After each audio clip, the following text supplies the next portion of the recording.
2022년 3월 10일 목요일 하나님 나라를 시작하는 말씀 묵상 시간입니다. 오늘 말씀은 레위기 7장 11에서 27절까지의 말씀입니다. 김희경 집사님께서 말씀을 읽어주시겠습니다. 하나님의 말씀을 경청하십시오. 레위기 7장 11절에서 27절까지의 말씀입니다. 여호와께 드릴 화목제물의 규례는 이러하니라.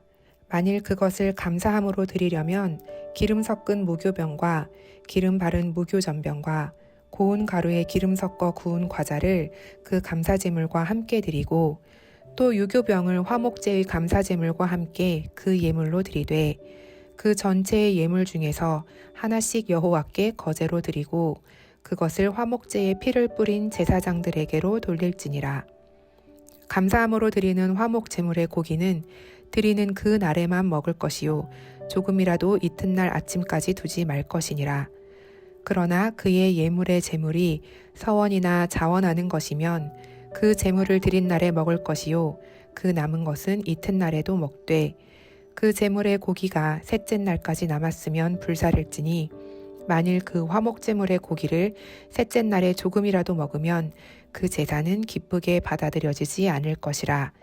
드린 자에게도 예물답게 되지 못하고 도리어 가증한 것이 될 것이며 그것을 먹는 자는 그 죄를 짊어지리라.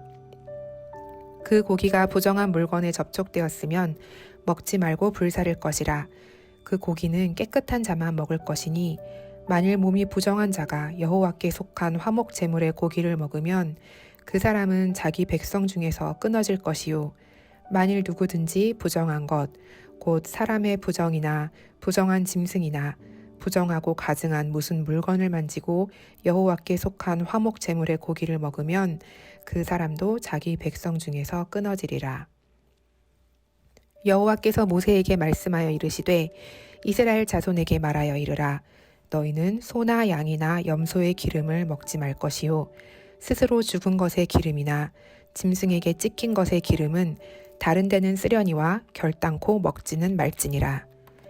사람이 여호와께 화제로 드리는 제물의 기름을 먹으면 그 먹는 자는 자기 백성 중에서 끊어지리라. 너희가 사는 모든 곳에서 새나 짐승의 피나 무슨 피든지 먹지 말라. 무슨 피든지 먹는 사람이 있으면 그 사람은 다 자기 백성 중에서 끊어지리라. 아멘. 오늘 말씀은 제사 중 화목제에 대해 이야기하고 있습니다. 오늘 화목제는 확실히 저번 주 말씀보다는 더 구체적으로 설명하고 있습니다. 하나님께서 구체적으로 말씀하신 그 부분이 바로 오늘 우리에게 주시는 하나님의 음성일 줄 믿습니다. 그 포인트를 가지고 오늘 나누도록 하겠습니다. 화목제에는 3가지 종류가 있습니다. 첫 번째는 감사의 화목제, 두 번째는 서원의 화목제, 세 번째는 자원의 화목제입니다. 감사의 화목제는 하나님의 구원이나 치유를 경험했을 때 드리는 제사입니다. 서원의 화목제는 자신이 서원한 것이 성취되었을 때 바치는 제사이죠. 마지막으로 자원의 화목제는 예기치 않은 하나님의 은혜에 감동해서 드리는 제사로 나뉘어집니다. 오늘 말씀에도 화목제사를 드리는 절차와 방법, 장소 등이 설명되어 있는데 거기에 덧붙여 정해져 있는 시간이 있다는 것이 큰 차이점입니다. 감사의 화목제사는 화목제물의 고기를 그날 먹어야 하며 이튿날 아침까지 두지 말라고 하십니다. 엄청난 양의 고기를 어떻게 그 당일 다 먹을 수 있을까요? 그 방법은 화목제물의 고기를 이웃들과 나눠서 먹어야 하는 것입니다. 이 부분은 많은 분들로부터 설교나 공부를 통해 익히 알고 계실 것입니다. 하나님과의 화목함은 곧 이웃과의 화목함으로 이루어지는 시스템으로 이 화목제사가 정해져 있습니다. 즉, 하나님께 감사는 이웃과의 나눔이라는 등식이 성립되어 있다는 것입니다. 하나님께 감사, 나눔. 하나님께 감사하면 찾아가서 고기 나눠주고 화해 혹은 화목을 도모하는 것이죠. 저번 어느 집사님 가정에 신방을 갔던 적이 있습니다.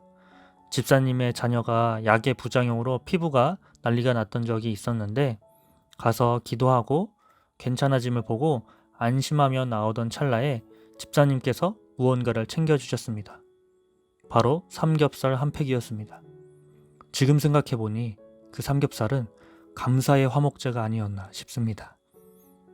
하나님께서 레위기 제사 형식을 통해 회개와 속죄, 그리고 은혜에 대한 감사와 이웃과의 나눔의 내용을 정말 잘 풀어내셨다라는 묵상을 하게 됩니다. 특히 화목제는 은혜는 나눔이다 라는 이 의미가 이 화목제사 안에 잘 녹여져 있다고 생각이 들었습니다. 우리에게도 그 은혜를 통해 나눔을 원하시고 계시다는 묵상을 하게 됩니다. 그런데 화목제는 여기서 끝이 아닙니다. 반대로 이를 어겼을 시, 화목제 방법을 어겼을 시 훨씬 더 강력한 페널티가 주어집니다.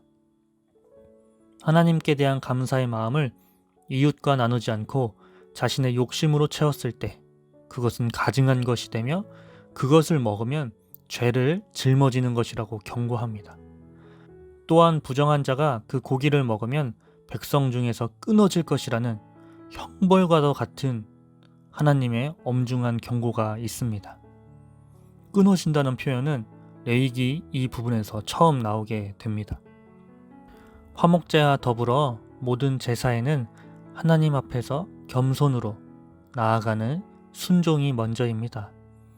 우리가 감사함으로 드린 제물을 나 혼자 취할 이유는 오직 하나님께 대한 감사가 아닌 내가 이루었다는 자기 의를 드러냄과 동시에 욕심으로 번져 죄를 짓는 인간의 이중성에 대한 경고를 더 확실히 하고 계심을 말씀을 통해 깨닫습니다.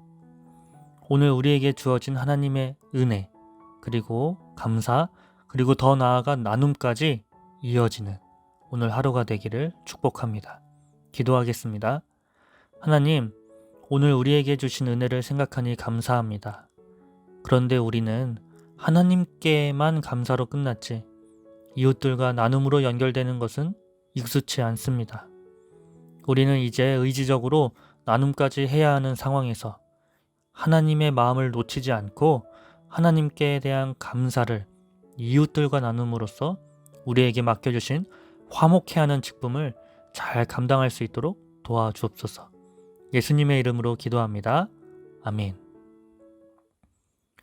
오늘 더 깊은 묵상 시간에는 제가 간단한 이벤트를 준비했습니다. 오늘 카톡방 선착순으로 5분께 삼겹살을 나누도록 하겠습니다. 많은 양은 아니지만 감사를 우신 가족들에게 나눕니다.